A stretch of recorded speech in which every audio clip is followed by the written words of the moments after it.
नमस्कार साथियों, SR maths education के ऑनलाइन प्लेटफॉर्म पर आपका स्वागत है। आज अपन बात करते हैं वलय का अभिलक्षण। अपनी पिछली क्लास में पढ़ा था वलय क्या होता है उसके बारे में। आज अपन पढ़ेंगे वलय का अभिलक्षण क्या होता है, उनकी चर्चा इस क्लास में अपन कंटिन्यू करेंगे। अब देखो, आपने पढ़ा था वलय, तो वलय का अभिलक्षण क्या होगा। माना R प्लस डॉट एक वलय है, तब R में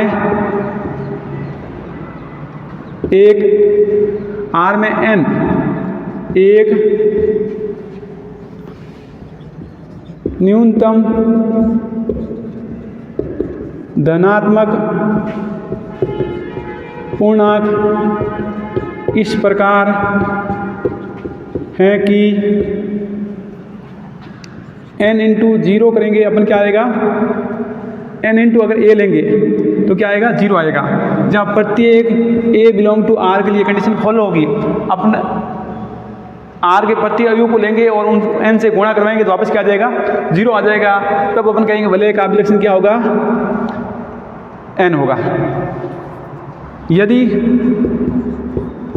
ऐसे n का अस्तित्व न हो तो, यदि ऐसे n का अस्तित्व न हो तो वलय का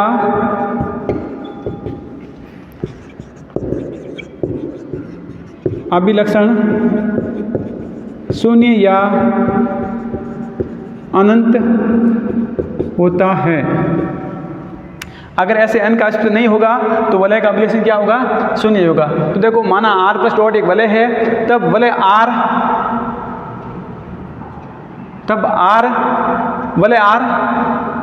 में n एक वलय R होगी और n एक ऐसा पूर्णांक होगा, न्यूनतम धनात्मक पूर्णांक कि n इंटू ए करने पर क्या आ जाए, जीरो आ जाए। ये कंडीशन प्रत्येक a बिलोंग टू r के लिए होगी। यदि ऐसे n का अस्तित्व नहीं होगा तो अपन क्या कहेंगे, वलय का अभिलक्षण क्या होगा, शून्य होगा या अनंत होगा। अब देखो, उसका एक एग्जाम्पल लेते हैं।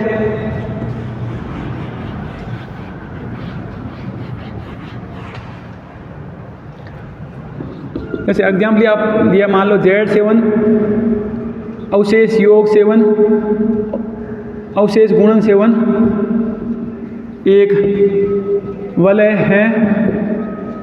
इसका अभिलक्षण ज्ञात करो। तो देखो, अब इसका अभिलक्षण क्या होगा, ये एक वलय है, इस वलय का अभिलक्षण निकालना है। अब देखो, Z7 है, Z7 अवयव होंगे, देखो 0 1 2 3 4 5 और 6। अब देखो, अपने वलय की परिभाषा में क्या पढ़ता है, वलय के अभिलक्षण में कि n एक ऐसा पूर्णांक होगा, n को अपन इस वलय R के प्रत्येक अवयव से गुणा करवाएंगे तो क्या आएगा, जीरो आएगा। तो देखो, अगर मैं n की जगह अगर ऐसे ले लूँ, n इंटू ए बराबर क्या आएगा, जीरो आएगा। तो आप n का देखो, अपनी सक्रिय गुणन कौन सी है, अवशेष गुणन 7 है। अब n का मान अगर चाहे आप जीरो लेंगे तो क्या आएगा, n का मान तो लेना पड़ेगा आपको 7, और a का मान क्या लेंगे, जीरो लेंगे तो क्या आएगा, जीरो आएगा। चाहे आप n का मान 7 ले रहे हो और a का मान 1 लेंगे तो भी क्या आएगा, शेष पर क्या आएगा, जीरो आएगा। 7 को 7 से गुणा करेंगे 7 को 1 से करेंगे 7 और 7 का भाग लेंगे, शेष पर क्या आएगा, जीरो आएगा। इसी प्रकार देखो, 7 और यहाँ 2 लेंगे a का मान तो भी क्या होगा, ये जीरो आएगा। 7 दूनी 14 में 7 का भाग देंगे, शेष पर क्या बचेगा, जीरो। तो देखो, इसी प्रकार अपन जैसे a का मान सारे अवयव लेंगे तो भी क्या आएगा, जीरो आएगा। तो इस वलय का अभिलक्षण क्या होगा, इस वलय का अभिलक्षण 7 होगा। अगर देखो, अपने को वलय ये नहीं देखा, अपने ऐसे दे दे, पर्सन ऐसे न देखे, ऐसे दे दे कि Z प्लस और डॉट एक वलय है और इसका अभिलक्षण ज्ञात करो। तो देखो, इसका अभिलक्षण ऐसा कोई n का अस्तित्व नहीं होगा, ऐसे n का अस्तित्व नहीं होगा कि आप n इंटू ए करेंगे वापस जीरो आ जाए। देखो, जैसे कोई पूर्णांक लेंगे, अगर आप n का मान क्या लेंगे, जीरो लेंगे, तभी इसका मान क्या होगा, जीरो आएगा। बाकी जैसे कोई पूर्णांक का अस्तित्व नहीं होगा कि आप जैसे मान लो वही 5 इंटू अगर ए लेते हो जीरो हो जाएगा, ऐसा संभव नहीं होगा। ऐसे संभव नहीं होगा तो अपन इसका क्या कहेंगे, इस वलय का अभिलक्षण क्या होगा, ऐसे लिख देंगे, ऐसे पूर्णांक का अस्तित्व नहीं है, अतः इस वलय का अभिलक्षण शून्य या अनंत होगा। तो ऐसे n का अस्तित्व नहीं हो तो उस वलय का अभिलक्षण क्या होगा, या तो शून्य होगा या क्या होगा, अनंत होगा।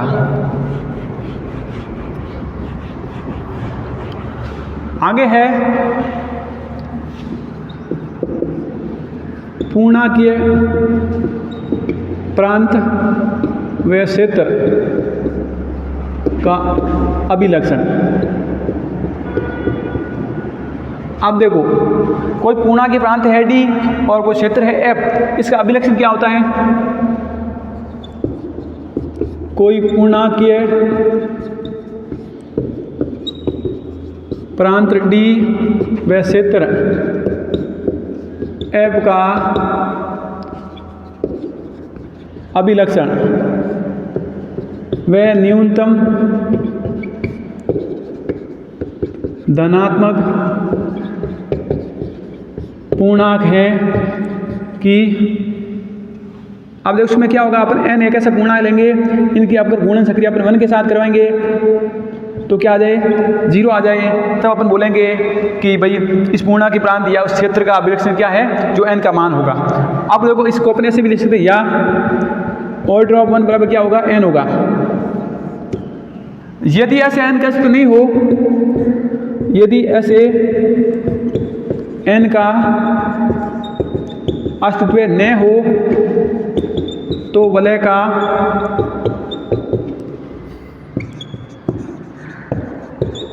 अभिलक्षण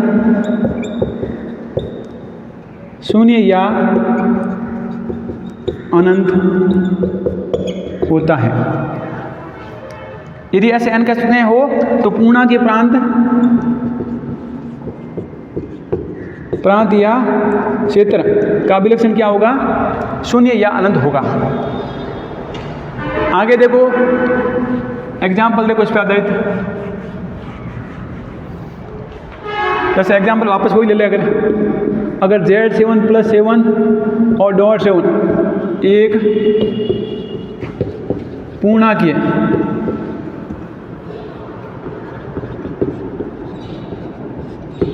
प्रांत है तो इसका अभिलक्षण क्या होगा।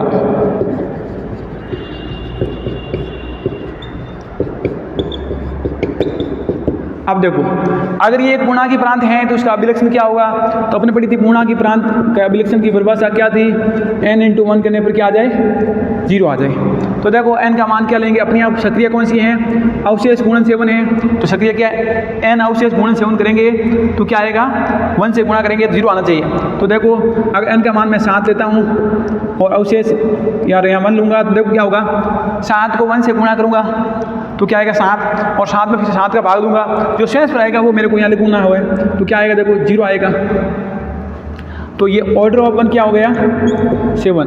इस वलय का इस पूर्णांकीय प्रांत का अभिलक्षण क्या हो गया, 7 हो गया। इसी प्रकार जैसे प्रश्न ऐसे आ जाए,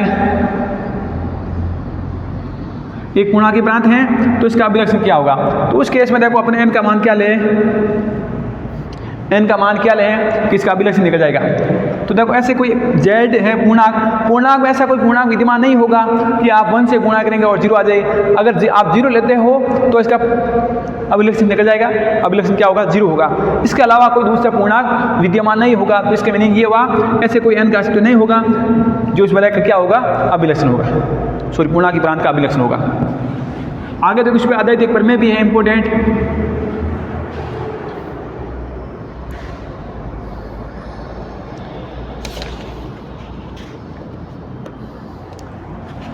अब देखो मोस्ट इम्पोर्टेंट प्रमेय है, एग्जाम में अक्सर पूछी जाती है।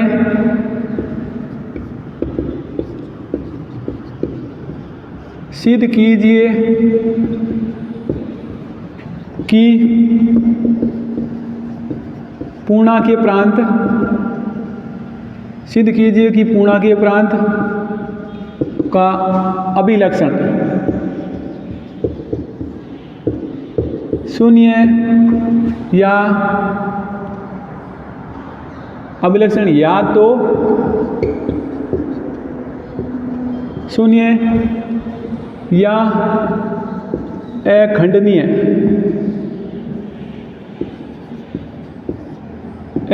संख्या होती है। अखंडनीय संख्या होती है। इसका अभिलक्षण क्या होगा? या तो शून्य होगा या क्या होगा? अखंडनीय संख्या, कोई अभाज्य संख्या होती है। अब देखो इसको सिद्ध करते हैं।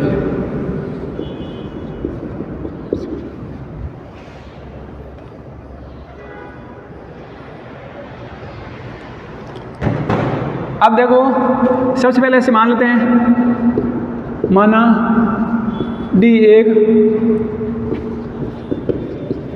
पूर्णांकीय प्रांत है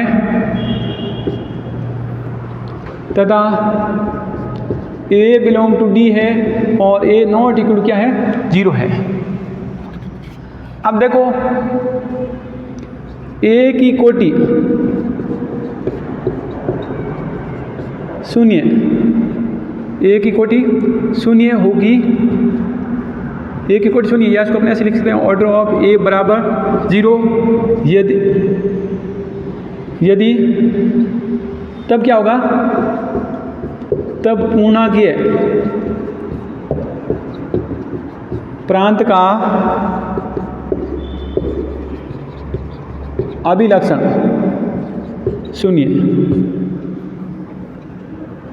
अगर A की कोटि क्या होगी? शून्य होगी और ड्रॉप A बराबर 0 होगा तो पूर्णांकीय प्रांत का अभिलक्षण क्या आएगा? शून्य आएगा। या यदि A की कोटि कोई परिमित पूर्णांक P है,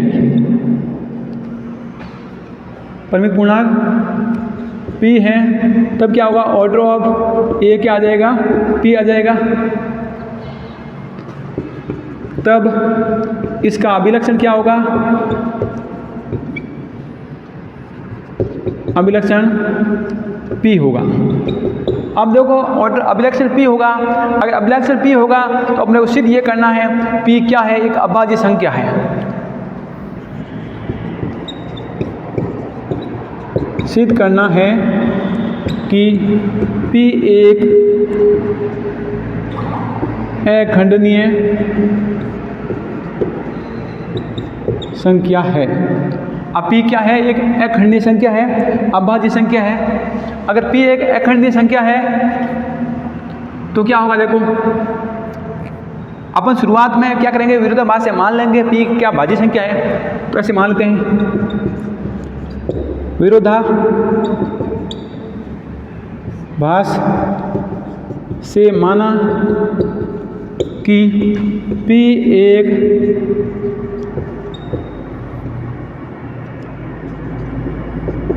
भाज्य संख्या है। P बराबर ऐसे है, मान लो P1 और P2 इसके दो फैक्टर बन रहे हैं। और साथ में ये भी मान लेंगे P1 है वो नॉट इक्वल टू 1 है और P2 है वो भी क्या नॉट इक्वल टू 1 है। और P1 है वो छोटा है P से और P2 है वो भी क्या है? छोटा है P से।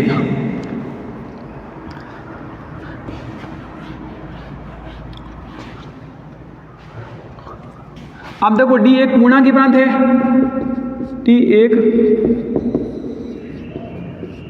पूर्णांकीय प्रांत है, D एक पूर्णांकीय प्रांत है। तो क्या होगा? जैसे अगर A नॉट इक्वल टू 0 है तो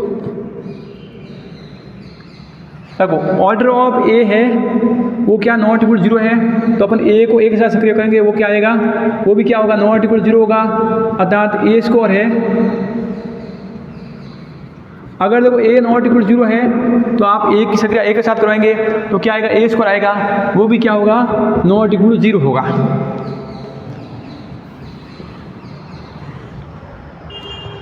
अब देखो पूर्णांकीय प्रांत D में दो अवयव ऐसे होंगे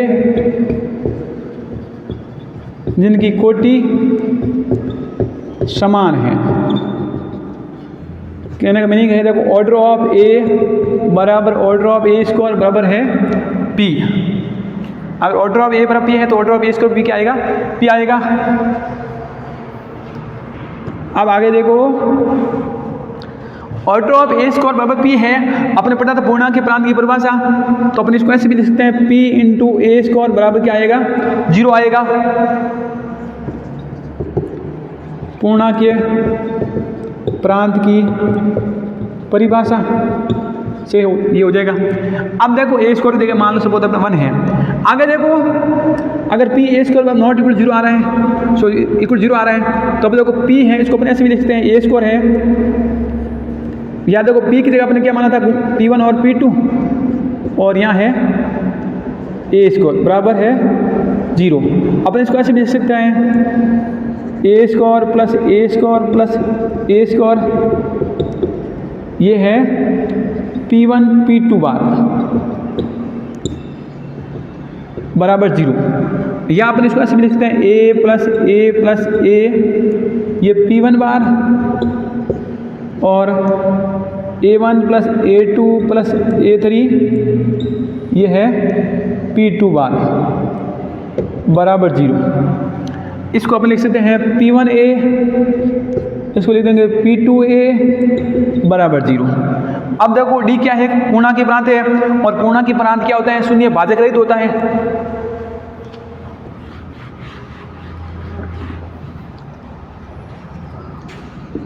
D एक पूर्णांक के प्रांत है, अतः यह शून्य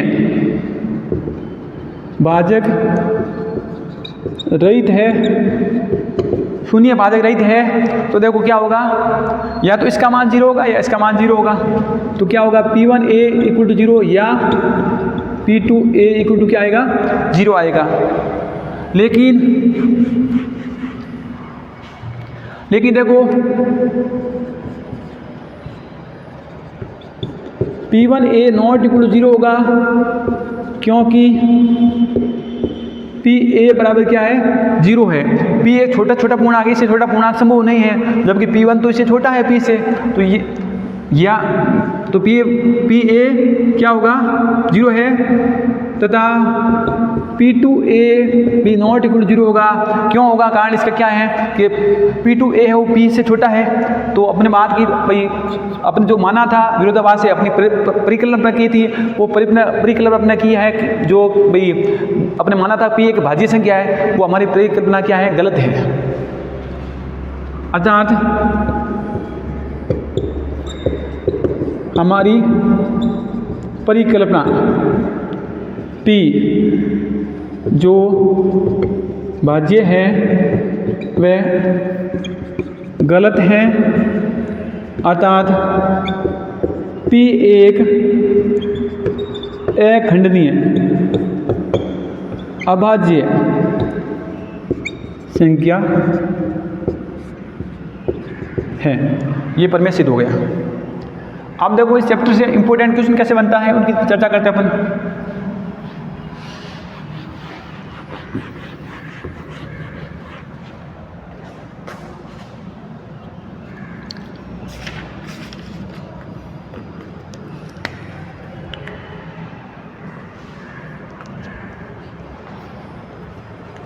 क्वेश्चन है,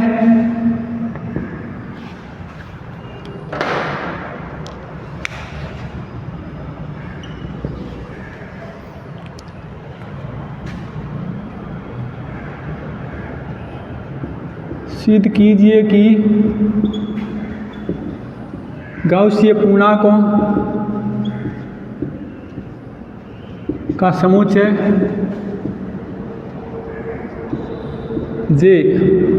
जे बराबर अवयव क्या होंगे, देखो जे में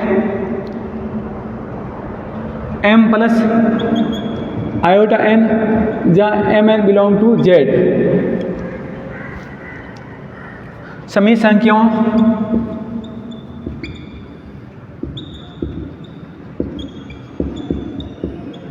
के यौगिक व गुणन सक्रिया के सापेक्ष एक वलय है। क्या यह पूर्णांकीय प्रांत है या क्या ये क्षेत्र है? ये प्रश्न है, देखो ये भी वेरी इंपॉर्टेंट प्रश्न है, एग्जाम में अक्सर यहाँ से क्वेश्चन बनेगा। सिद्ध कीजिए कि गाउसी पूर्णांकों का समुच्चय है जे, और जे क्या है? समी संख्याओं के रूप में ऐसे है m प्लस आयोटा n, और m और n कहाँ से बिलोंग करेंगे? z से बिलोंग करेंगे, पूर्णांकों के समुच्चय से बिलोंग करेंगे। समी संख्याओं की यौगिक और गुणन सक्रिया के सापेक्ष क्या है? एक वलय है। अपने को सिद्ध करना क्या ये पूर्णांकीय प्रांत है या क्या यह क्षेत्र है। सबसे पहले इसको अपने वलय दिखाएंगे। अब अपने को दिया हुआ है जे में अवयव किस प्रकार है? देखो m प्लस आयोटा n और m और n बिलोंग करेंगे z से। तो अब देखो जे के अपन कोई दो अवयव लेते हैं। जैसे अपन पहला अवयव मान लो ये ले लिया m1 प्लस आयोटा n1 व m2 plus iota n2 belong to j है। ये कोई दो अवयव से बिलोंग करे हैं। अपने को क्या करना? देखो इन दोनों अवयवों का यौगिक सक्रिया और गुणन सक्रिया को सवर्ण दिखाना है। तो देखो अगर m1 plus iota n1 plus अपन m2 प्लस आयोटा n2 करेंगे, वो भी किस में आना चाहिए? j में आना चाहिए। तो देखो इसका योग क्या होगा? वास्तविक संख्या वास्तविक संख्या के साथ जुड़ेगी और काल्पनिक संख्या है वो काल्पनिक संख्या के साथ जुड़ेगी। तो क्या आएगा? देखो ये आएगा m1 plus m2 plus iota n1 plus n2। अब देखो अपन जानते हैं अगर दो m और देखो m और n किससे बिलोंग करें हैं? z से बिलोंग करें, पूर्णांकों के समुच्चय बिलोंग करेंगे। तो दो पूर्णांकों का योग भी क्या होगा? एक पूर्णांक ही होगा। तो ये भी किस में बिलोंग करेंगे? m1 प्लस m2 और n1 प्लस n2 वो भी किस में बिलोंग करेंगे? z बिलोंग करेंगे। तो इसका मीनिंग ये हो जाएगा ये किस में बिलोंग करेगा? j बिलोंग करेगा। आगे देखो गुणन करते हैं। m1 प्लस आयोटा n1 का गुणन करेंगे अपन m2 प्लस आयोटा n2 के साथ। तो देखो गुणन करने पर क्या आएगा? देखो m1 m2 माइनस आएगा। अब देखो इसको इससे गुणा करेंगे, फिर इसको इससे गुणा करेंगे, इसको इससे करेंगे, इसको इससे करेंगे, तो आएगा क्या? देखो सीधा देखो m1 को m2 से गुणा करेंगे तो बनेगा m1 m2। फिर देखो इसको इससे करेंगे तो आएगा, इस देखो इसको अपन इससे गुणा करेंगे क्या आएगा? आयोटा स्क्वायर n1 n2 आएगा, और आयोटा स्क्वायर का मान कितना? -1 होता है, तो ये देगा माइनस का n1 n2 प्लस देखो आयोटा के साथ क्या आएगा? देखो आयोटा इससे गुणा करेंगे तो बनेगा n1 m2 plus m1 n2। अब देखो ये क्या है? m1 और m2 और n1 और n2 क्या है? दो ये पूर्णांक हैं। अब देखो पूर्णांकों का अंतर होगा वो भी क्या आएगा? पूर्णांक आएगा। तो ये भी किससे बिलोंग करेगा? ये भी j से बिलोंग करेगा। तो यहाँ लिख देंगे, यहाँ योग व गुणन सक्रिया समर्थ है। योग व गुणन सक्रिया समर्थ है। आगे देखो सम्मिश्र संख्याएं, सम्मिश्र संख्याएं योग व गुणन सक्रिया, योग व गुणन सक्रिया के लिए क्या होगी? साहचर्य क्रम विनिमय व बंटनता नियम की पालना करती है। अब देखो समी संख्या क्या होगी? योग व गुणन संख्या के लिए साहचर्य क्रम विनिमय और बंटनता नियम की क्या करेगी? पालना करेगी। अब ये देखो इसके अलावा अपने को अगर पहले क्या देखना? जे प्लस को अपने को दिखाना है आबिद ग्रुप। इसके लिए अपने को क्या यौगिक सक्रिया के लिए क्या दिखाना पड़ेगा? समर्थ, साहचर्य, तत्सम अवयव, प्रतिलोम अवयव और क्रम विनिमय। तो देखो अब ये अपने समर्थ तो दिखा दिया, साहचर्य भी दिखा दिया, क्रम विनिमय हो गया। अब एक नियम और क्या आवश्यकता है अपने? तत्सम अवयव और प्रतिलोम अवयव। देखो तो अब इसका तत्सम अवयव क्या होगा, प्रतिलोम अवयव क्या होगा, उसकी भी चर्चा करते हैं। अब देखो J प्लस में क्या होगा? अगर m प्लस आयोटा n का यौगिक प्रतिलोम होगा वो क्या होगा, तो तत्सम अवयव का, ऐसे लिख दो यौगिक तत्समक अवयव, वो क्या आएगा 0 प्लस आयोटा 0 होगा, और वो बिलोंग किससे करेगा, जे से करेगा, क्योंकि देखो 0 है वो पूर्णांक है और वो पूर्णांक जेड के समूचे जेड में विद्यमान होगा, तो इससे बिलोंग करेगा। आगे देखो प्रतिलोम अवयव m प्लस आयोटा n का प्रतिलोम अवयव।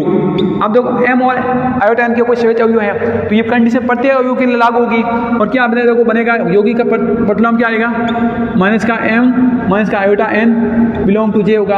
अगर m बिलोंग टू जेड है तो माइनस m भी किस में आएगा, जेड में आता है, तो ये जे से बिलोंग करेंगे।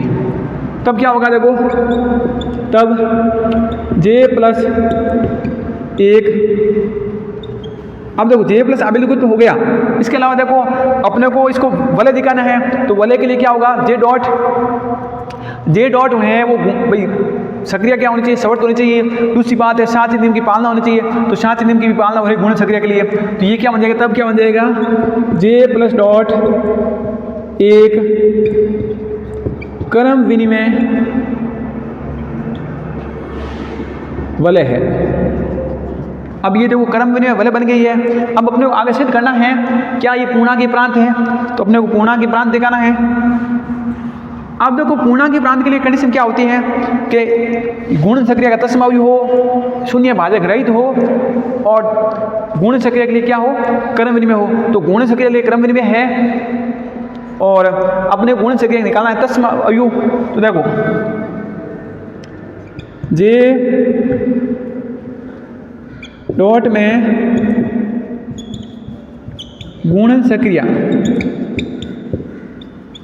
का तत्समक अवयव क्या होगा, देखो तत्सम अवयव क्या आएगा, इस रूप का आएगा। देखो 1 प्लस आयोटा 0 बिलोंग टू जे होगा। अगर देखो तत्सम अवयव की परिभाषा क्या थी, अपन जैसे कोई m प्लस आयोटा n है, इस अवयव में अपन ये अवयव 1 प्लस आयोटा 0 जोड़ेंगे तो वापस क्या आ जाए, m प्लस, अपन गुणन तत्सम अवयव निकाले हैं तो इसके साथ गुणन सक्रिय करवाएंगे तो क्या आएगा, देखो m प्लस आयोटा n ही आएगा। तो ये अवयव क्या कहलाएगा, इसका तत्सम अवयव होगा। तो तत्सम अवयव इसमें एग्जिस्टेंस करेगा, विद्यमान होगा। अब देखो अपने को निकालना है गुणन प्रतिलोम। अब गुणन प्रतिलोम अपन क्षेत्र दिखाएंगे उस टाइम काम लेंगे। पहले अपने को इसको दिखाना है पूर्णांक प्रांत। तो पूर्णांक प्रांत के लिए अपने को क्या दिखाना है, गुणन सक्रिय के लिए तत्सम अवयव। दूसरी बात है गुणन सक्रिय क्रम विनिमय। तीसरी बात है शून्य भाजक रहित। तो अपन को यहाँ पर जानते हैं कोई भी दो समिश्र संख्या है उनका गुणा 0 कब होगा, जब उसका मान क्या होगा 0। बाकी अशून्य समिश्र संख्याओं का मान अब गुणा करेंगे वो 0 संभव नहीं है। तो अपन यहाँ लिख देंगे अशून्य समिश्र संख्या का गुणन शून्य संभव नहीं है, अतः यह शून्य भाजक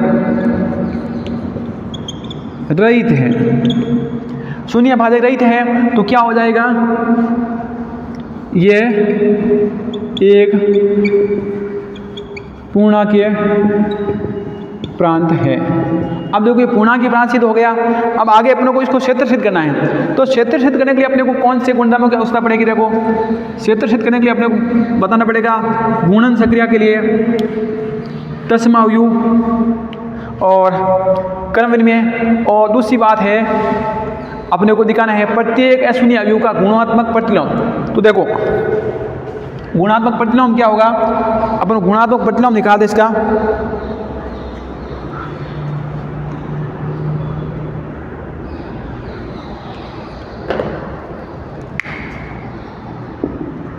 माना a प्लस आयोटा b का गुणात्मक प्रतिलोम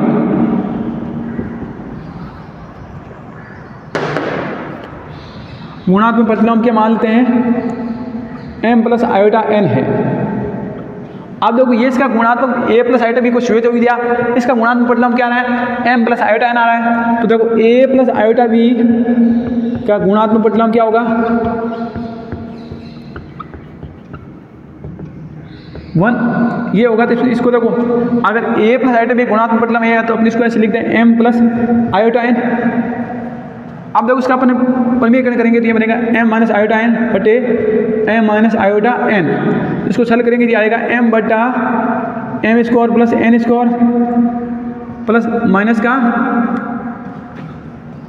अब देखो इसको अलग अलग करेंगे आगे तो क्या आएगा, माइनस का आयोटा n बटे m स्क्वायर प्लस